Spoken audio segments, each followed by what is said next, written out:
Um, Basically, it's Italian-inspired. So, ano ba yung mga dishes na ino-offer ninyo sa ating mga kapitbahay? Our bestsellers are yung pizza, of course, yung aming Supremo Italiano pizza, and we also have the pedurota pizza, which is our version of the rolled pizza. Rolled pizza. Oh, you roll it with arugula and alfalfa. Pedusa. So, it's a combination of the word peduro Pedurot and pizza. Sa Pedurot ating mga pizza. kapitbahay na nanonood sa Bulacan, Bataan at Tarlac, because we also have our viewers sa mga provinces na ito. Ang pedurot po, ito po ang Kapampangan name or Kapampangan word for Roll. Inikot. Inikot, tama. So, pedurot. So, it's a combination of these words, pedurot and pizza. So, it's a rolled pizza.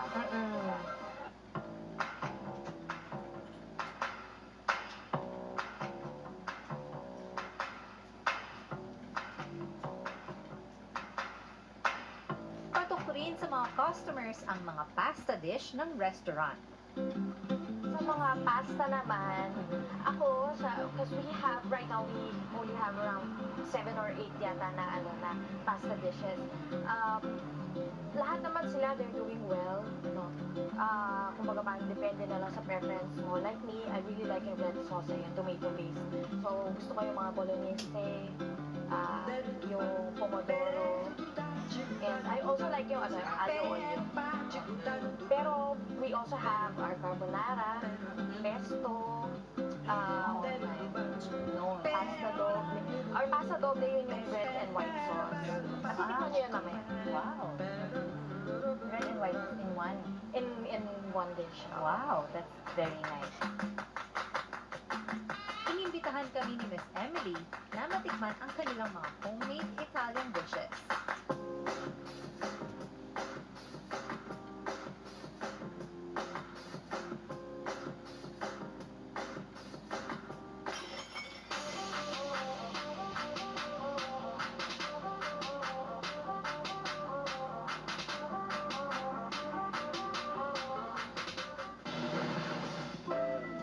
First on their menu are the appetizers. This is our fried egg pasta. Fried egg with red sauce or red dip. Okay. Medyo spicy yung red dip, pero konti lang. And then this is our garden salad with mango vinaigrette. Yan, sige, tikman natin siya.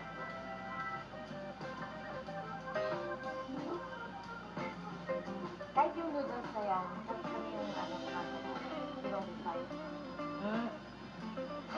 So, paano ito ginagawa? Curious ako.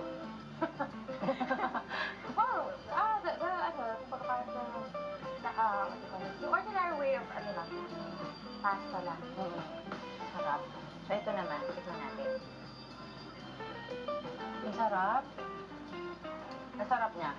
Lasang-lasa mo yung mango. Naman din yung fresh mango. Okay, so, at this moment, mga kapitbahay, titikman natin si shrimp Diablo. diablo. Or in Italian, shrimp yogurt.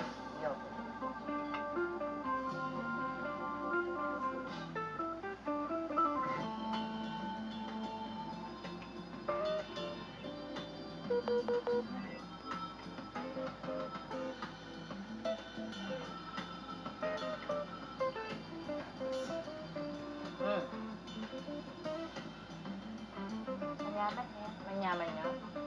The sauce is very good. Dumako naman tayo sa kanilang pasta. O, ang next dish This natin. is our spicy carbonara.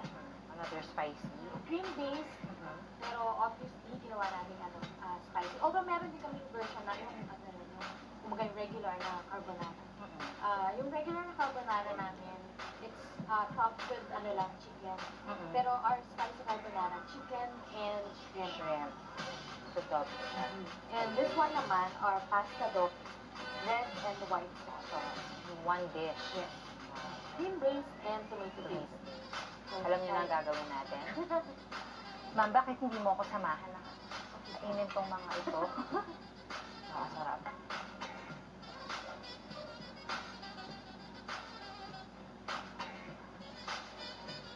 Mga kapitbahay, parang alam na alam nyo na yung mga susunod ko ring sasabihin at i-comment sa mga susunod na dish dito sa Italian. Yes. Sarap siya.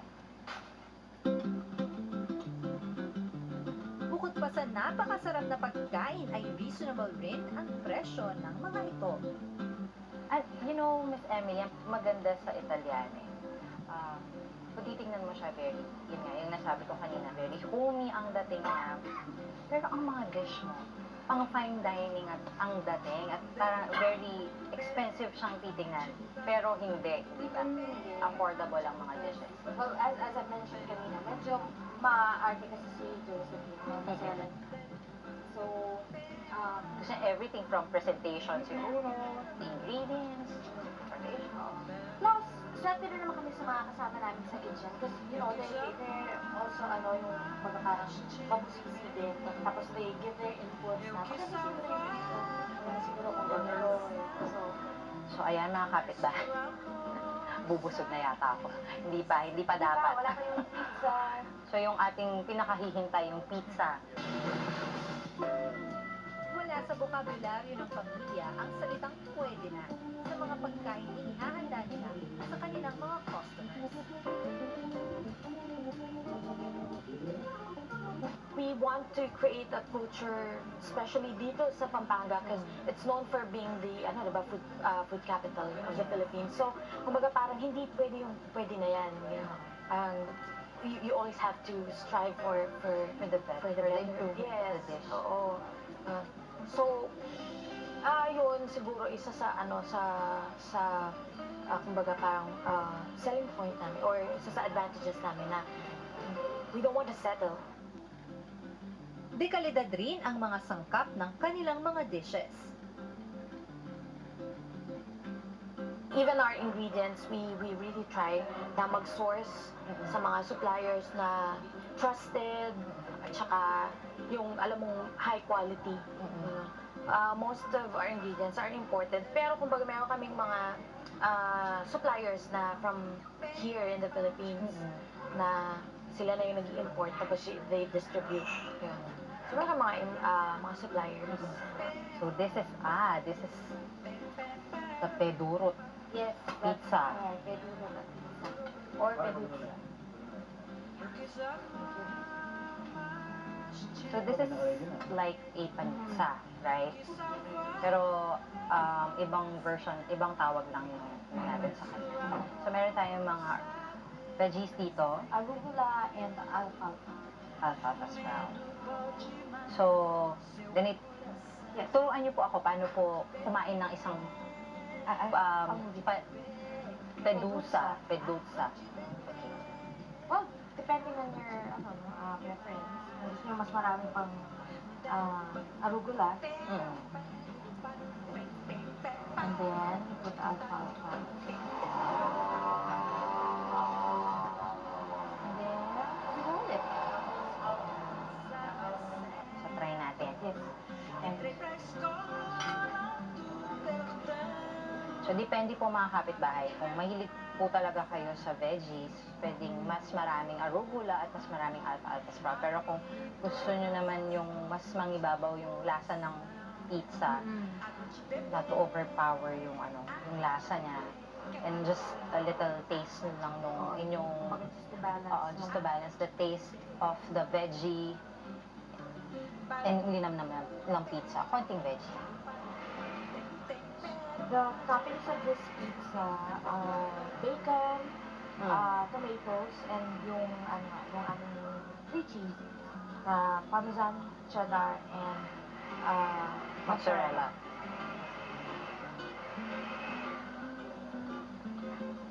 Ang sarap. Very nice. Ang sarap-sarap ng peduzza. Ang restaurant ay open rin for reservations.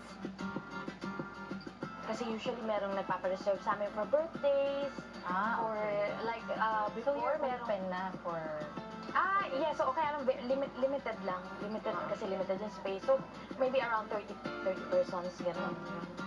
Tapos dati merong nag-propose siya sa girlfriend niya, nagpa-reserve siya ng area. Ganun. So, kumbaga, it's like you become part of your customer's life. Yun. So, ibang klaseng fulfillment kasi yung gano'n eh. Ang restaurant ay nag-o-offer rin ng non-Italian food tulad ng burger at steak.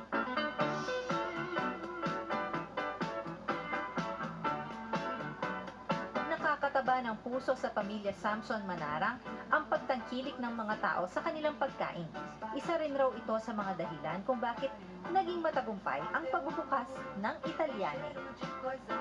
When you hear your customers na sinasabi na, masarap, sulit, we'll bring our family here, we'll bring our friends here, gano'n. Well, first of all, I think, cliche, pero, kumbaga, choose whatever is yung talaga, it speaks to your heart, kung ano talaga yung gusto nyo. Not just yung parang you think what's in ngayon. Because, owning a business, it would entail a lot of sacrifices, tsaka a lot of, talagang puyat and pagod effort. So, if you love it, if you love what you're doing, it will all be worth it, di ba?